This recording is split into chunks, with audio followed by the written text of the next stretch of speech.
Programme में एक बार फिर खुशामदीद नाज़रीन। जो कराची की सूरत हाल थी या ओवरऑल जो क्लाइमेट चेंज का एक अगर हम बात करें ख़ास तौर पर गिलगित बल्तिस्तान की, खैबर पख्तूनख्वा की और कराची की, तो क्लाइमेट चेंज का जो एक मसला दरपेश है उस हवाले से गुफ्तगू आपने सुनी। इस वक्त आज की जो खबर सामने आ रही थी, जो सलमान अकरम राजा साहब ने भी कही कि अपोजिशन लीडर्स के हवाले से खान साहब ने नाम दिए हैं। फिर बैरिस्टर अकील मलिक साहब के मुताबिक कि PTI और हुकूमत के दरमियान आने वाले चंद दिनों में मुज़ाकरात जो हैं वो होने जा रहे हैं। इस इशू पर हम गुफ्तगू करेंगे। शेर अली अरबाब साहब हमारे साथ मौजूद हैं। बहुत शुक्रिया सर वक्त निकालने का। सबसे पहले तो आज हमने देखा कि कुछ नामों के हवाले से खबर सामने आई कि पहले जो PTI ने कहा था कि जब तक कोर्ट का फैसला नहीं आता तब तक नाम नहीं दिए जाएंगे, और अब 2 नाम जो हैं वो दिए गए सेनेट के लिए और कौमी असम्बली के लिए। आप समझते हैं कि महमूद खान अचकज़ई साहब के नाम पर हुकूमत इत्तफाक कर लेगी या ये मामला भी पब्लिक अकाउंट्स कमेटी की तरह लिंगर ऑन होते हुए देख रहे हैं?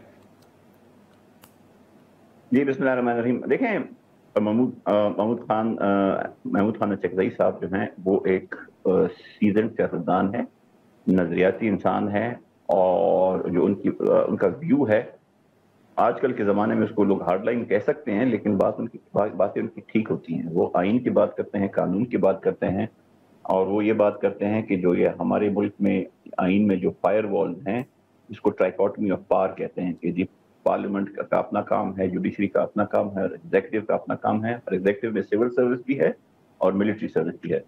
तो वो वाली बात करते हैं, और वो बातें हुकूमत को भी शायद और मुक़्तदरा को जो है वो अच्छी नहीं लगती। अदरवाइज जो है मेरे ख्याल में वो किसी अपोजिशन लीडर के लिए भी और किसी भी अहम जो जिद्दोजहद है या मुज़ाहमत है उसके लिए वो इंतहाई मौजूद है। पहली बात। दूसरी बात यह है कि थोड़ी सी यहाँ पे मिस इंटरप्रिटेशन है, बिकॉज जो खान साहब की तरफ से मैसेज आया है वो ये है कि अगर फिलहाल ये अभी की बात, नाम तो आए हैं लेकिन इस पे अभी अमल दरामद नहीं होगा। कहा गया है कि अगर कल को ऐसी सिचुएशन बनती है कि जिसमें उमर अयूब साहब और शिबली फराज साहब जो है वो डिस्क्वालीफाई हो जाते हैं और डिस्क्वालीफाई के साथ साथ डिसीट हो जाते हैं, तो तब जो है इसके ऊपर जो है वो बात की जा सकती है। एज इट स्टैंड्स अभी जो है अदालत पेशावर हाई कोर्ट ने शिबली फराज साहब को भी और उमर अयूब साहब को भी रिलीफ दे रखा है और इलेक्शन कमीशन को कहा है कि इनके डिसीटिंग पे या इनकी डिस्क्वालिफिकेशन पे मजीद अमल दरामद बंद कर।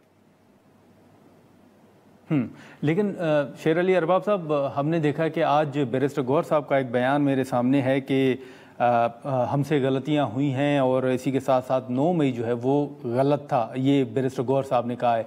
क्या इससे ये तासुर लिया जा सकता है कि PTI कोई फ्लेक्सिबिलिटी शो कर रही है, या जो हुकूमत या DG ISPR साहब का जो बयान था कि PTI माफ़ी मांगे तो मामला आगे बढ़ सकते हैं, क्या हम ये कह सकते हैं कि PTI कोई फ्लेक्सिबिलिटी शो कर रही है या आने वाले दिनों में 9 मई पर माफ़ी का कोई इस मामले पर कोई आगे बढ़ा जा सकता है, माफ़ी मांगी जा सकती है?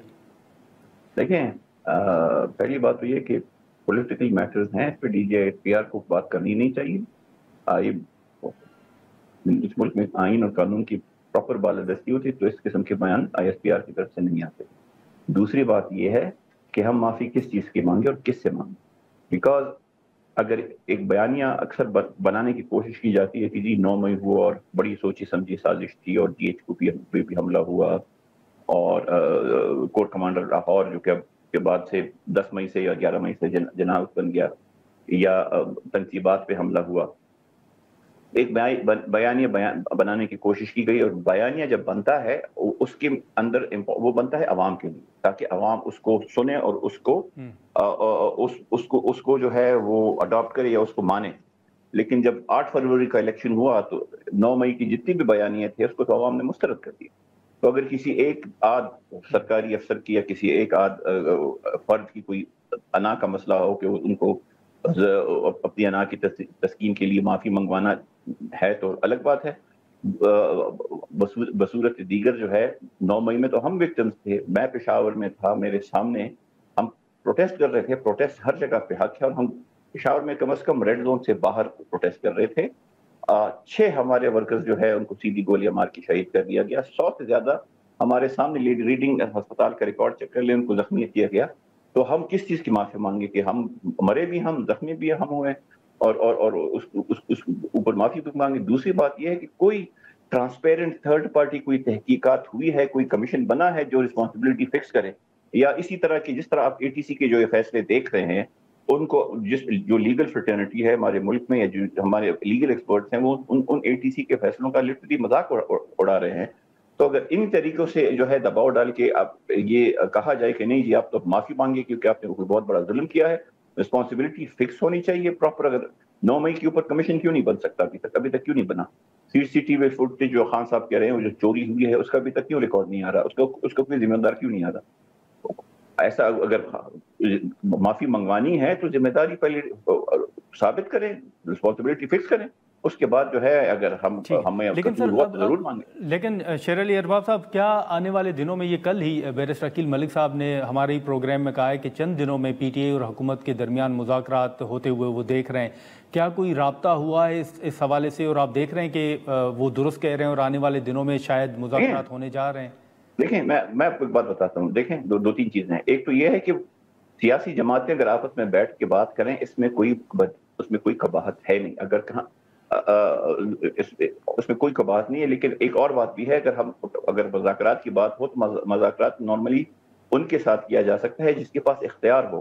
جس طرح میں نے پہلے بھی کہا ہے کہ یہ حکومت 17 سیٹیں جنرلی جیتی تھی اور 2/3 ان کو اگلوں نے جو ہے اپنا اسٹیبلشمنٹ ان کو دے دی, تو وہ تو خود جو ہے وہ کمپرومائز پوزیشن میں ہے, وہ کیسے مذاکرات کریں گے. لیکن ہاں اگر کچھ اصولوں پہ ہو کہ جی کل کو فار ایگزامپل ایک آزاد الیکشن کمیشن ہو, الیکشن ایکٹ میں ایسی ترامیم ہو جس سے آزاد اور جو ہے غیر شفاف انتخابات وہ ہوں, ٹروتھ اینڈ ریکنسیلیشن کی کوئی بات ہو, یا ایسی بات ہو جس میں جو مقتدرہ ہے یا جو اسٹیبلشمنٹ ہے اس کا رول سیاست سے ختم کیا جائے, اور سیاستدانوں کو بھی یہ جو ہے یہ ایک آپس میں تہیہ کر لے کہ انہوں نے بھی اقتدار کے لیے ان کے پاس جو ہے اسٹیبلشمنٹ کے پاس نہیں جانا. تو ایسی اصولوں پہ اگر مذاکرات ہو سکتے ہیں تو کیوں نہیں, اچھی بات ہے. اچھا, لیکن سر اب یہ آپ نے الیکشن کے حوالے سے بات کی یا کمیشن کی تشکیل کے حوالے سے بات کی, تو آپ ہی کے رہنما ہیں جھگڑا صاحب, وہ تو خیبر پختونخوا کے اندر جو کچھ ہوا ہے اس حوالے سے وہ تحقیقات کا مطالبہ کریں, تو پھر صوبے میں تو آپ کی حکومت ہے, آپ نہیں سمجھتے کہ پھر ایٹ لیسٹ جو آپ کے اپنے لوگوں کے مطالبات ہیں آپ ہی کی حکومت کے حوالے سے, تو کم سے کم وہاں تو کمیشن بننا چاہیے؟ دیکھیں جھگڑا صاحب کے مطالبات 101 صحیح ہیں, صرف ایک جھگڑا صاحب نہیں ہے. ہمارے پشاور میں 8 قومی صوبائی اسمبلی کی سیٹ ہے, ایک قومی اسمبلی کی سیٹ جو ہم جیت رہے تھے اور آخری موقع پہ جو ہے وہ ہمیں ہروائی گئی. ان سب کی تحقیقات ہونی چاہیے. جو بات ٹھیک ہے اس کو ہم بالکل سپورٹ کریں گے, اور یہ میرے خیال میں اس میں کافی دیر ہو کر دی صوبائی حکومت نے, ابھی بھی وقت ہے. جتنی جلدی اس کے اوپر جو ہے کمیشن بنے تو ضرور بننا چاہیے. اس بات کو میں بالکل سپورٹ کرتا ہوں. لیکن میں جس طرح آپ کو کہا ایک اصول کی بات ہے, جہاں پہ اصول سے ہٹ کے بات ہوگی ہم اس کو پوائنٹ آؤٹ کریں گے. جس طرح آپ نے کہا کہ اے پی میں کمیشن جو ہے ابھی تک بن جانا چاہیے تھا, اگر ابھی تک نہیں بنا تو اس کو اب بن جانا چاہیے, یہ ضروری ہے. اسی طرح اگر 9 مئی کی بات ہے تو اس کے اوپر بھی کمیشن بنائے تاکہ دودھ کا دودھ پانی کا پانی ہو اور غیر جانبدار لوگ آئیں. تو جہاں پہ بات اصول کی ہوگی وہ ہم اکراس دا بورڈ اس کو کہیں گے. ہماری غلطی ہوگی تو ہم کہیں گے ہاں ہم نے یہاں پہ غلطی کیا ہے, اگر اگلوں کی ہوگی تو وہ بھی پوائنٹ آؤٹ کریں. ٹھیک, چل ٹھیک ہے. شیر علی ارباب صاحب بہت شکریہ وقت نکالنے کا. ناظرین, علی ارباب صاحب کی گفتگو آپ نے سنی, اور جو بیرسٹر عقیل ملک صاحب کہہ رہے تھے کہ آنے والے چند دنوں میں مذاکرات ہونے جا رہے ہیں, تو پی ٹی آئی بھی اس کو ویلکم تو ضرور کر رہی ہے, لیکن ساتھ میں ان کے خدشات ضرور ہیں کہ اس حکومت کے ساتھ اگر مذاکرات کرتے ہیں تو ان کے پاس اختیارات نہیں ہیں. اب دیکھیں کہ بیرسٹر عقیل ملک صاحب کی اس گفتگو کے بعد چند دنوں میں کیا پیش رفت سامنے آتی ہے. آج کے پروگرام میں اتنا ہی, اجازت دیجیے, اللہ حافظ.